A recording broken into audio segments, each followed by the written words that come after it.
You better believe that if they win the Stanley Cup, you will be hearing from me in September. I bet you can't guess what the top story of this episode is going to be. Hey guys, what's up? My name is Emily Hood and welcome back to the very first episode of the Hood Report for this school year. You guys, it's my senior year. This is going to be the best year of the Hood Report yet. And to kick off this best year yet, we have got some great stories lined up for you today. We're going to be talking about the after effects of Hurricane Dorian and your Stanley Cup champions, St. Louis Blues.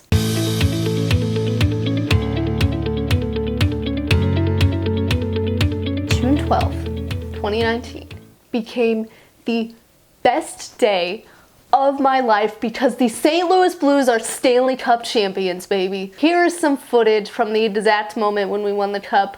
May have cried a little bit, it's fine. 3, 2, 1. Woo!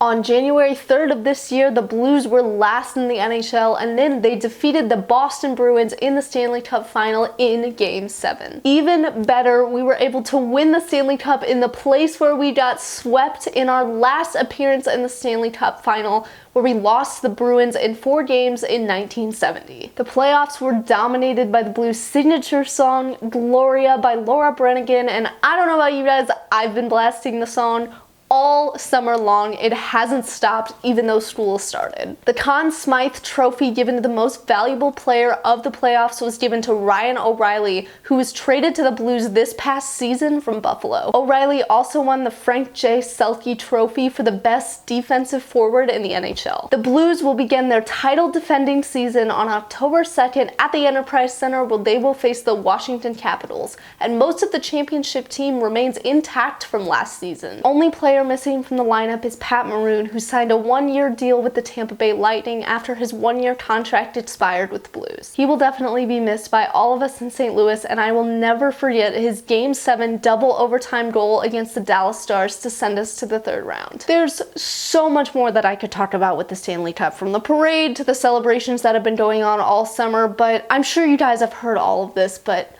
I'm so dang happy. I am so freaking happy. Let's go Blues. And hey, let's not wait another 52 years before we win another cup. In other news this week, the Bahamas and the Carolinas are looking to rebuild after feeling the effects of Hurricane Dorian. The storm was a Category 5 when it made landfall in the Bahamas, leaving behind it 43 casualties and at least $7 billion in damage. Abaco Island and its city of Marsh Harbor were demolished in the storm, which are causing many to have to flee the island to search for jobs elsewhere. In North Carolina, the damage was less severe, as Dorian only made landfall as a Category 1 storm. Many residents were still shaken from the effects of Hurricane Florence that made landfall in the Carolinas last year and had just begun to rebuild when Dorian hit. If you're looking to help the survivors of Hurricane Dorian, I've included a link in the description to some charities that you can donate to help provide aid. And that is all the stories that we have for you today. Thank you so much for tuning into the first episode of the Hood Report for this school year,